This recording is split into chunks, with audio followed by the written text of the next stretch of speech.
Hey everybody, so it's Sunday, November 9th. I believe it's the 9th, I don't know. But I'm actually driving on a Sunday, which for me is super rare. Uh, I haven't driven on a Sunday in a long, long time. Usually my wife works every Sunday.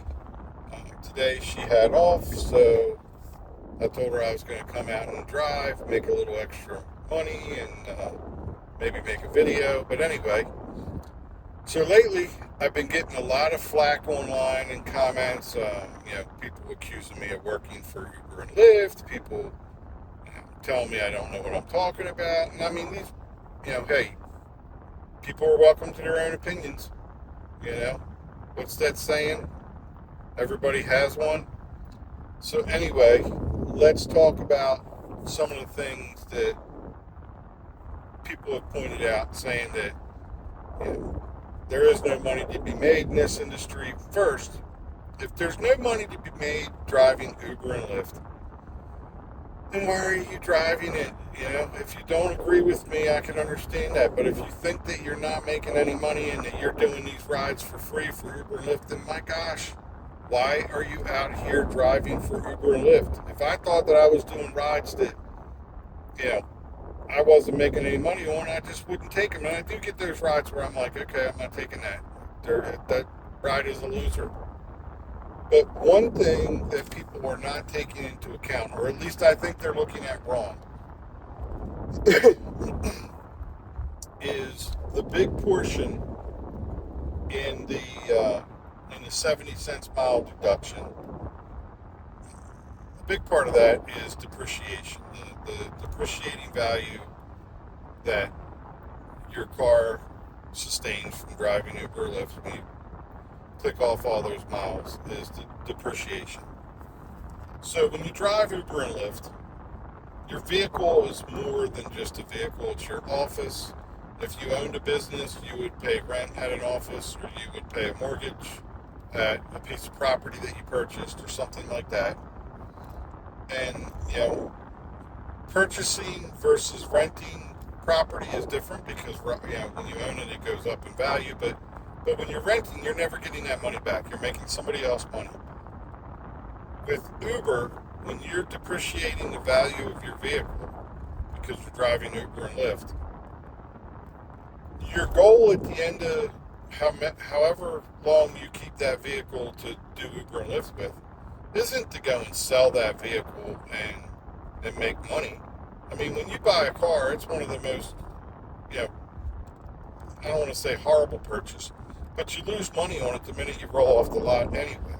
So when you're out here driving Uber and Lyft and you're stacking cash because you're driving Uber and Lyft, your goal at the end of 5 years, 7 years, 8 years, whatever it is, however long you finance that vehicle for, your goal is not to, go and make $15,000-$20,000 on your car. Your goal was to make that $15,000-$20,000 while you were driving your car. Actually, more than that. Okay, and yes, you'd love to be able to sell it at the end of, its life for some extra cash. But that's not the goal. At least that's not my goal. My goal is to come out here, drive miles, make money, and I think what I'm going to do is try to dive in and do a deep dive video into the money part of it, and maybe some people will look at it and say, okay, he's right. Maybe I'll do all that and I'll go, holy cow, everybody else is right and I'm dead wrong. But I'm still going to argue right now that yes, when you're out here driving for Uber and Lyft, if you're doing it correctly, you're making money. Okay, if people weren't making money, there wouldn't be the need for the industry, because people would say, you know what, I'm not going to do it. I'm just not going to do it. So at the end of the day, I do think you're making money. I get a lot of these people who drop comments saying I don't know what I'm talking about. I've been doing this 11 years, going on 12, and I know what I've made, and I know what I've paid for cars. Um, you know, Black car is the only thing that I say it's not worth doing. And one of the big reasons why I say it's not worth doing is because Uber and Lyft both refuse to charge enough to do black car service. So you're going to be, a lot of these drivers out here are going to be stuck trying to learn how to run a black car business. And I'm sorry, there's a lot that goes into it. And a lot of people, you can't just go from Uber to driving black car. And if you haven't done your research and learned how that game is played, you're not going to be successful. I tell people all the time, just stick with regular Uber and Lyft. Black car is a giant money pit. It's all it is. I did it for 3 years, almost 4. Honestly, I'd probably still be doing it if it wasn't for the fact that GMC makes a horrible product and the engine blew up.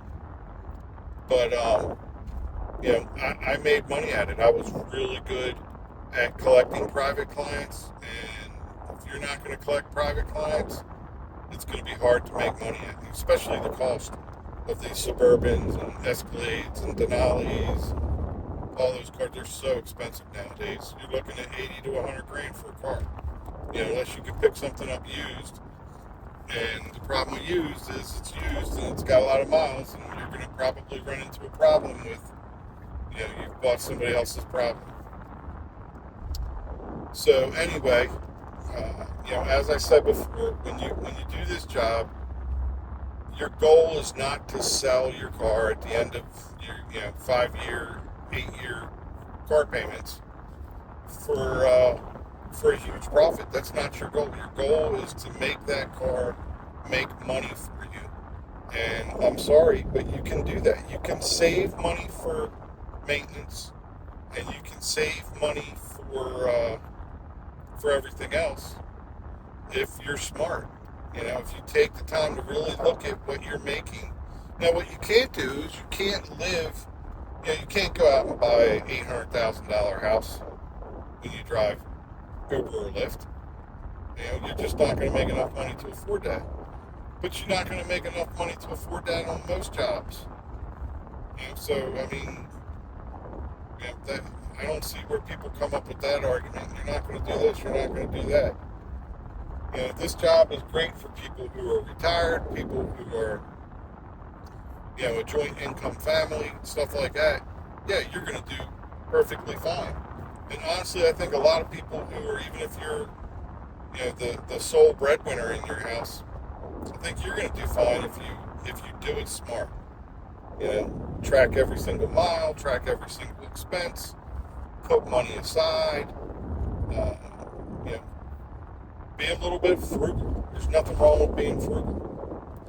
So anyway, I will try and get to that video and do a deep dive into the math, and hopefully I can get to it sometime this week and post it on YouTube. But until then, keep on getting out there and drive, and above all else, be safe and have fun. Good luck, everybody.